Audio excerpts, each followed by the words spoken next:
Shalom, salam sejahtera bagi kita semua dan mari menyimak video berikut ini terlebih dahulu sebelum memberikan tanggapan dan Tuhan Yesus memberkati. Saya akan tunjukkan kepada saudara buktinya. Ini saya ambil langsung dari IG ya, IG milik Pak Mahfud MD.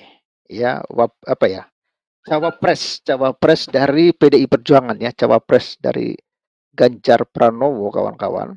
Ini menarik ya, ini Mahfud MD, ini ya IG-nya ya, ini IG resminya ya, sudah centang biru itu ya.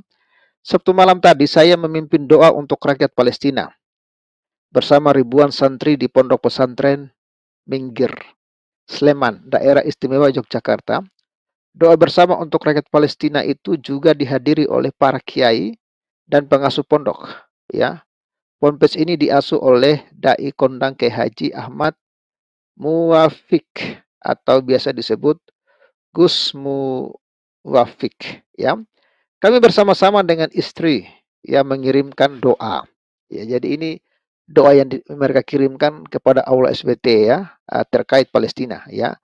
Jadi mereka bukan hanya ya ini ya yang doa yang dia kirimkan ya. Ya Allah, ini ya kawan-kawan. Saya tidak mengada-ngada ya. Ya Allah, muliakan dan tinggikanlah kaum muslimin. Jadi memang dia itu berdoa itu ya khusus untuk meninggikan kaum muslimin dan para mujahidin di Gaza. Ya, jadi Hamas yang dianggap teroris oleh PBB dan apa namanya Arab Saudi dan beberapa negara lainnya itu dianggap oleh apa Mahfud sebagai mujahidin ya atau pejuang ya. Katanya pejuang atau mujahidin di Gaza, Palestina. Ya Allah, nah ini yang menarik ya. Ini Anda mendoakan untuk keselamatan Gaza, tapi Anda mendoakan untuk kebinasaan kaum Yahudi ya. Ya Allah, binasakanlah kaum Yahudi. Makanya pertanyaan saya, kalau misalnya kaum Yahudi tidak dibinasakan, ya tidak dibinasakan oleh Allah, ya apakah memang Allah tidak mau membinasakan orang Yahudi atau Allah tidak mampu membinasakan orang Yahudi atau ya Allah tidak punya kuasa? Karena kenapa saya bertanya begini? Karena Pak Mahfud ya mendoakan bangsa Israel supaya dibinasakan oleh Allah. Ya, bukannya berdoa supaya ada perdamaian, ada solusi yang apa ya, yang humanis dan manusiawi, loh. Tapi justru mendoakan untuk kebinasaan, ya kebinasaan Yahudi gitu loh. Maksud saya, kok doa gitu amat itu loh. Ya doa dari seorang yang katanya cawapres kok jahat sekali loh. Ini jahat sekali doanya menurut saya ini ya. Anda mendoakan supaya orang binasa itu ngeri loh ini. Ya, saya ngeri loh. Saya ini berani kalau ada pendeta di muka saya contohnya ya, atau tokoh agama Kristen di depan saya ya, mendoakan untuk kebinasaan bangsa lain, wow itu saya tampar itu. Benar. Di muka saya tampar itu. Saya nggak peduli biar pendeta dia. Karena di ajaran Kristen tidak pernah diajarkan kita untuk berdoa supaya orang lain binasa gitu loh. Tetapi di dalam kekristenan kita diajarkan supaya orang itu diselamatkan oleh Tuhan. Supaya mereka menyadari dosanya ya dan diampuni oleh Tuhan. Ya. Ini mengerikan sekali ya doanya Mahfud MD ini. Ini sebagai seorang wapres ya, bukannya supaya menjadi pendamai ya. Ya setidak-tidaknya kalaupun Anda pro Palestina, ya janganlah mengeluarkan kata-kata seperti ini. Menurut kawan-kawan, apakah pantas ya? Pantas seorang cawapres doanya seperti ini kawan-kawan?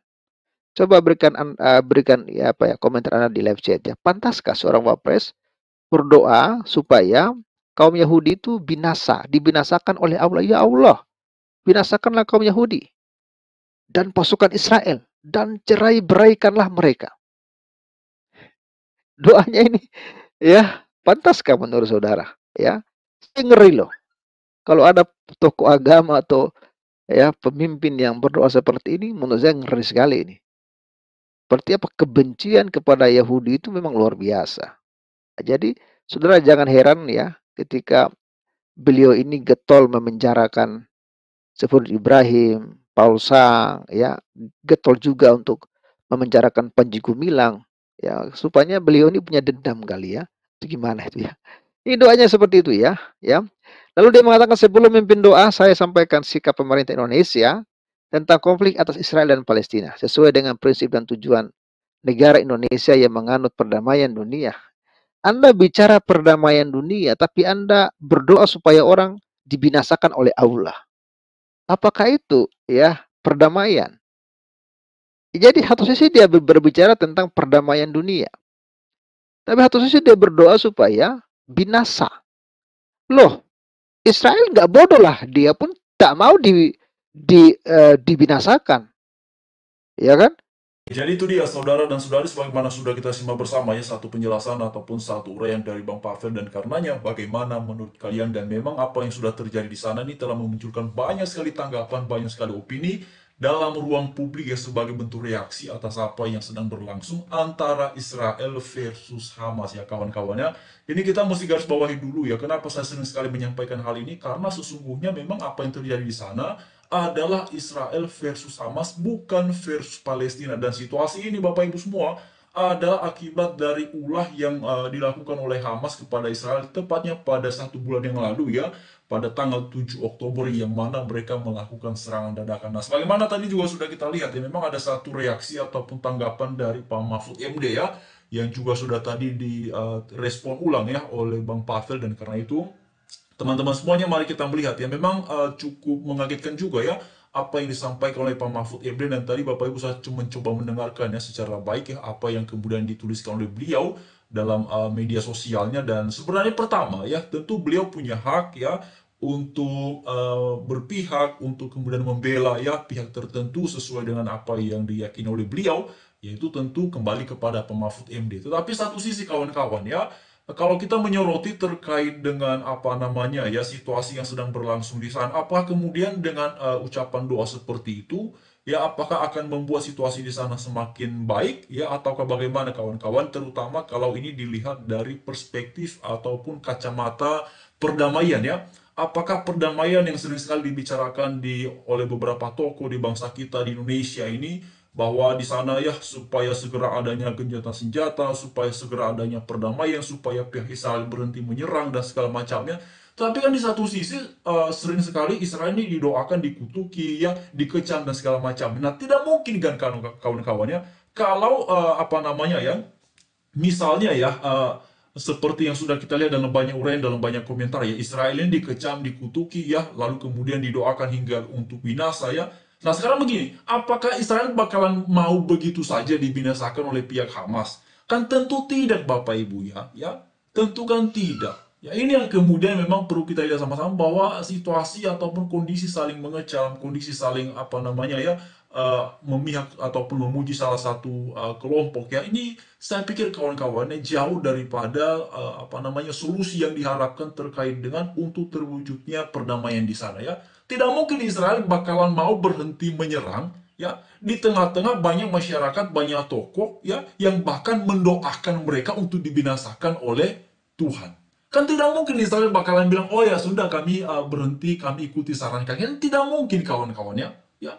Jadi seperti yang disampaikan oleh Pak Mahfud MD dan Bapak Ibu semua, seolah-olah jadinya apa yang sedang berlangsung ini ya, seolah-olah ini jadinya terkait dengan agama kawan-kawannya. Dari ulasan tersebut akhirnya saya mendapatkan pesan ya, ini kan bukan situasi agama ya, ini kan tidak ada kaitannya. Karena di Palestina itu kawan-kawannya, terutama di kota Gaza ya, itu kan banyak banget orang-orang yang beragama Kristen juga di situ ya. Banyak banget, ada juga yang menjadi korban Bapak Ibu ya. Nah itulah yang kemudian tidak bisa dipungkiri ya. Ya, dan karena itu sebenarnya kita berharap ya, harusnya orang-orang seperti Pak Mahfud MD ini ya, mereka ini bisa, harusnya saya pikir beliau ini sangat cerdas ya, beliau ini kan sangat pintar kawan-kawannya ya, kalau bicara mengenai hukum ya, beliau ini sangat bagus sekali ya. Ya, tetapi dalam situasi yang seperti ini, entah kenapa apa yang kemudian mendorong beliau bisa menyampaikan hal seperti itu ya.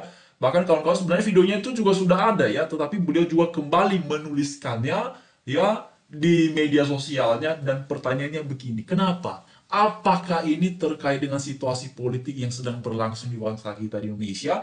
Karena memang pada dasarnya masyarakat kita ini kan umumnya kawan-kawannya berpihaknya, membelanya adalah kepada Hamas ya, dan juga kepada Palestina ya.